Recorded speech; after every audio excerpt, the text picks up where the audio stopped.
Okay, I will continue with the second question for you, Daren, and it is, can you comment of those practices, ideologies that became part of post-colonial Jamaican culture that was not brought to Costa Rica by the 19th century Jamaican immigrants? Because you mentioned the bandana, right? So I guess what other stuff did not, come over the Caribbean Sea to Costa Rica? Okay. As I was hinting at earlier, the post-colonial Jamaica, the culture of post-colonial Jamaica was informed a lot by not only the African enslaved people, but also the immigrants who came afterwards to fill the spaces of the Africans who were working on the plantations, who were called indentured laborers.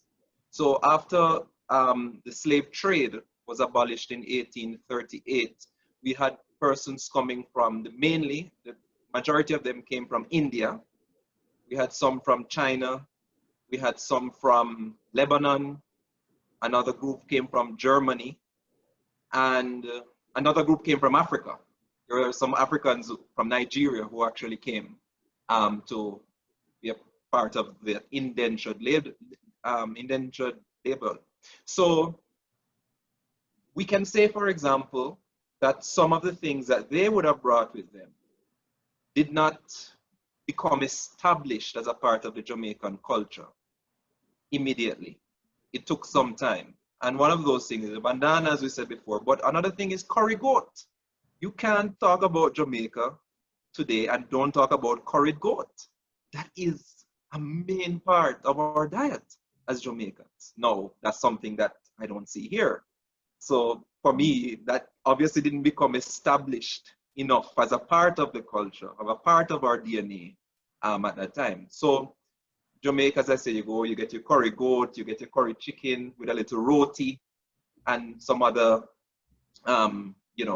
Indian stuff. So that is another thing. Another thing, when you go to any Jamaican celebration, you get a soup called manish water. Again, that doesn't exist here. Why? Because the manish water is made with goat. And goat, as a part of our culture, again, was something that came post-colonial. The eating of the goat meat. And so in manish water, you have the goat head, the inside, the intestines, all the parts of the goat that you would not cook as curry. You use that for the manish water. And it's served at any celebration, a birthday party, funeral, whatever. You have to get a cup of manish water.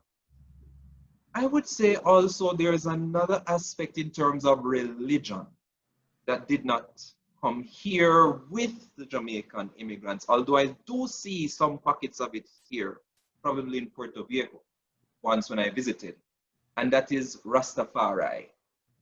Again, you can't speak about Jamaica without speaking about Rastafari. And they don't like to say Rastafarianism, as we'd like to put it. They prefer to be called Rastafari.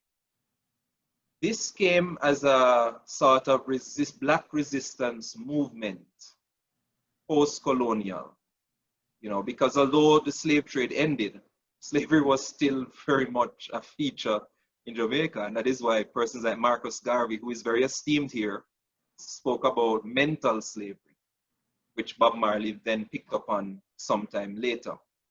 So this Rastafari movement that came about as a result of persons resisting the new forms of slavery after slavery,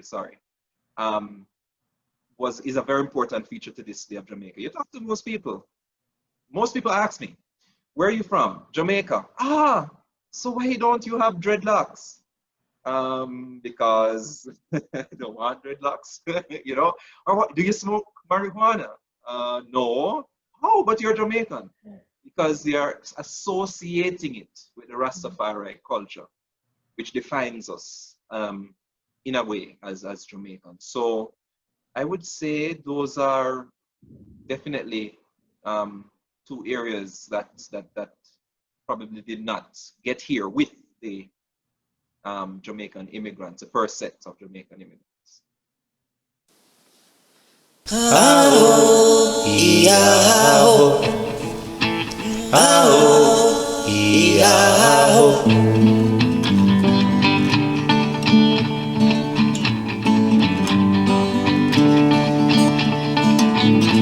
Somos voces de la historia, sangre, tinta y papel.